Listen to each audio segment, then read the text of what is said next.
نو الله رب ذوالجلال بیان فرمائی چې ستا دا تعلق، ستا دا ملاویدل، ستا دا ناسته پاسته، ستا دا صحبت دا د نیکانو رښتینو خلکو سره وي. یا ایها الذین آمنوا اتقوا الله وکونوا مع الصادقین. الله رب ذوالجلال بیان فرمائی اے د ایمان خاوندان، اتقوا الله، دا اللہ پرهیزګاری اختیار کی،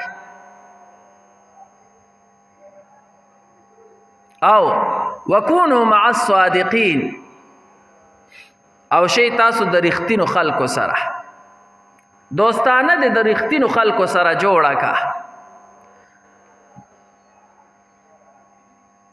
کله چې د انسان تعلق د نیکانو خلکو سره راشي او د نیکانو خلکو سره دوستانه راشي، نو دا انسان په خپل نیک شي. او کله چې د تعلق د بدانو سره راغی، د ګناهګارو خلکو سره راغی، نو دا انسان کو ډیرم نیک وي خو متعلقین ګناهګار دي، نو د دغه ګناهګارو او د بد کردارو اثر به په ده باندې هم وشي. نو نیک انسان سره دوستانه جوړول، نیک انسان سره تعلق ساتل، دا د قرآن حکم دی. او رسول الله مبارکم بیان فرمائی لا تصاحب الا مؤمنا. کو ته ملګری جوړې، دوست جوړې، نو لا تصاحب ما جوړوه دوست الا مؤمنا، مگر د ایمان خاوند. ولا یاکل طعامک، او ندی خورستا خوراک الا تقی، مگر پرهیزګار انسان. نو چې دوستانه دې د مسلمان سره د ایمان د خاوند سره جوړه کړله، نو خو دغه نیک خلق برازي ستا خوراک پم خوري، ستا ملمانه بم نیکان خلق وي. او کو د بدانو سره دې جوړه کړه، نو بدان خلق به دې خوراک خوري، ملمانه به دې بدان وي.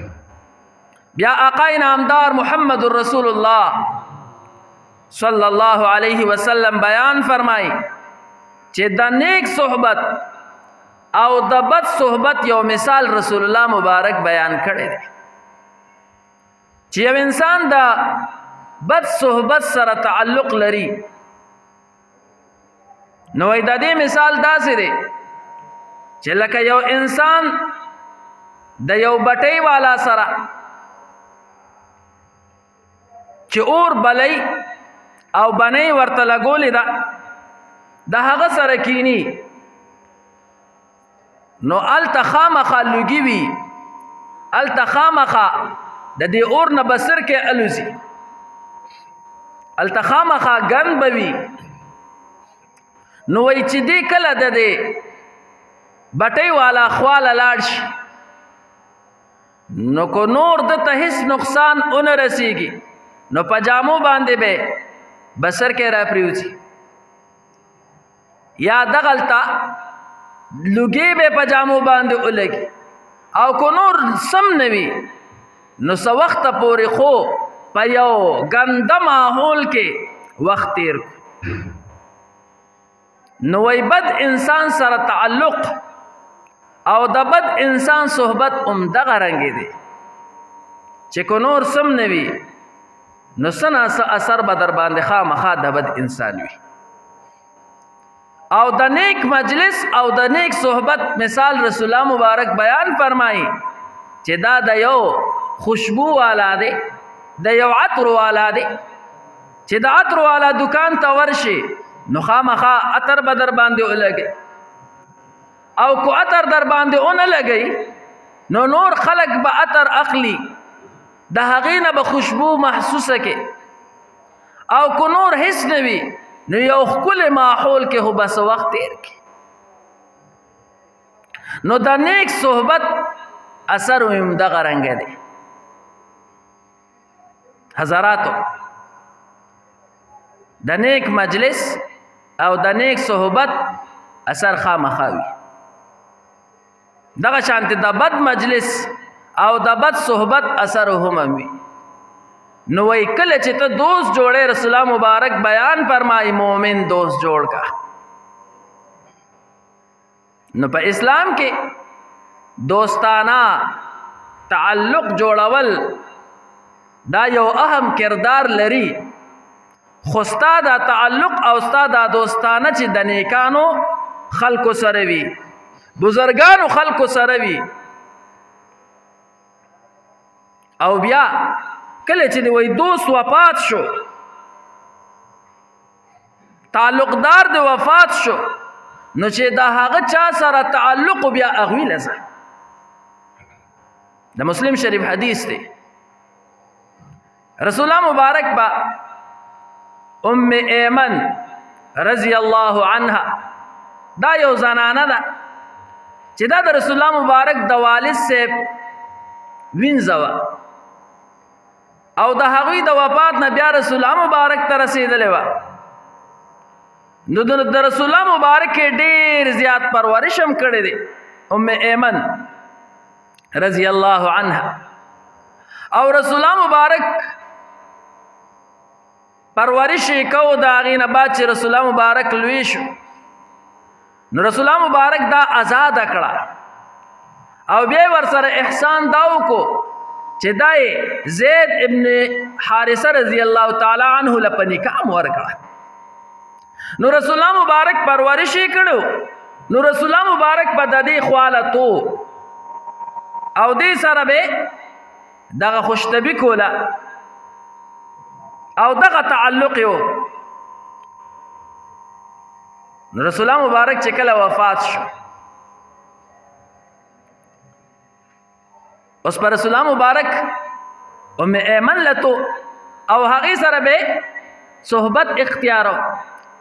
نو ابو بکر صدیق رضی الله تعالی عنہ عمر رضی الله تعالی عنہ ته وی وای خوخه دی نه ده چې ام ایمن لاړ شو، ځکه چې زمونږ دوست آقای نامدار محمد رسول الله صلی الله علیه وسلم با د هغې زیارت لتو. نو مونږ به هم لاړ شو د خپل دوست دا طریقه به راژوندې کړو. عمر رضی الله تعالی عنہ وی ښه خبره ده زه لاړ به شو. کله چې ابو بکر صدیق رضی الله تعالی عنہ عمر رضی الله تعالی عنہ راغلل ام ایمن لا، نو ام ایمن چې دوی ولیدل نو ام ایمن په جړا شوله او ډیر زیات یې وجړل. نو ابو بکر صدیق رضی الله تعالی عنہ ورته فرمایل وای ولې جاړې؟ ګوره رسول الله مبارک وفات شو، نو خو د رسول الله مبارک د پاره دا بهتره وه ځکه الله رب ذوالجلال وفات کو او خپل ځان ته وغوښتو، نو ته ولې جاړې په دې باندې؟ وای ام ایمن ورته وی چې نه په دې نه جاړم، رسول الله مبارک په د دنیا نه خامخا تو او یو ځل به د هغوی وفات خامخا کېدو. په دې ماله جړه نه راځي، جړه ماله په دې باندې راځي چې رسول الله مبارک د دنیا نه لاړو. رسول الله مبارک د دنیا نه تلو سره منګه د یو عظیم نعمت نه محروم شو.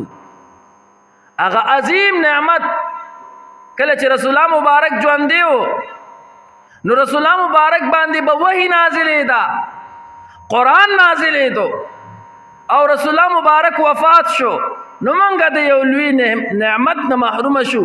په دقه نعمت باندې جاړم.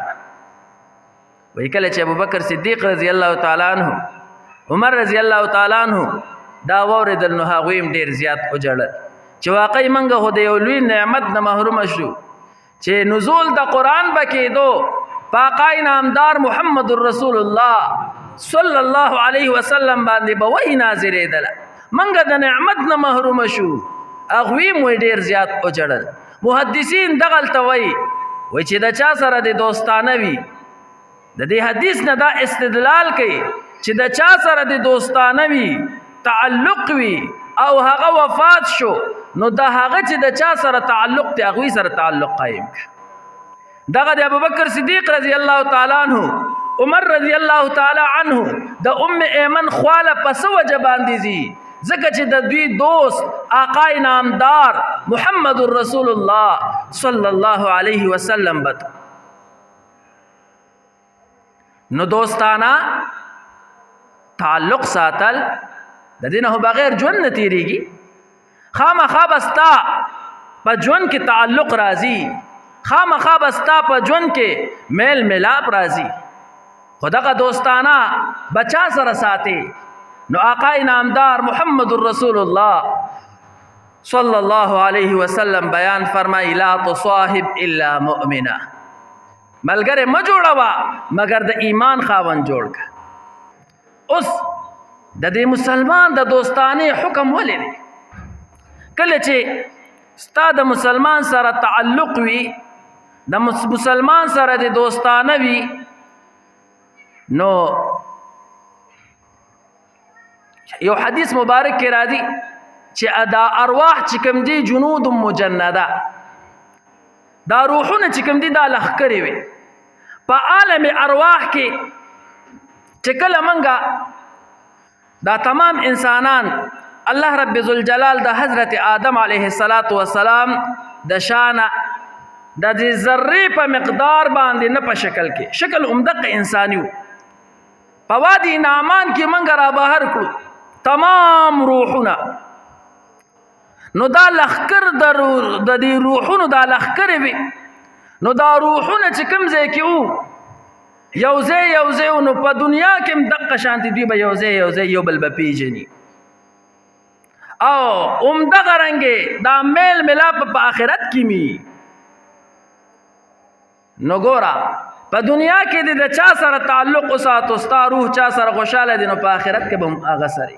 المرء مع من احب، انسان د هغه چا سره وي چا سره چې تعلق ساتي. د چا سره چې د په دنیا باندې تعلق نو پرواز د آخرت په عمدق خلکو سره. نو آقا نامدار محمد رسول الله صلی الله علیه وسلم بیان فرمائے لا تصاحب الا مؤمنا، اے ملګری ما جوړوا، دوست ما جوړوا الا مؤمنا مگر د ایمان خاوند جوړ کا.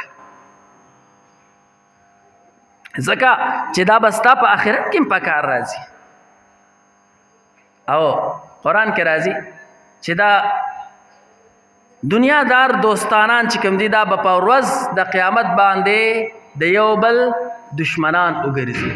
الا المتقون راغله د پرهیزګار خلک، مؤمنان د ایمان والا پرهیزګار خلک دا په ورځ د قیامت باندې هم د دوی دوستانه برقرار وي. نو رسول الله مبارک زکه بیان فرمای لا تصاحب الا مؤمنا، ملګری ما جوړوا، دوست ما جوړوا، تعلقدار ما جوړوا مگر مومن جوړ کا، د ایمان خاون جوړ کا، پرهیزګار انسان جوړ کا. او کنا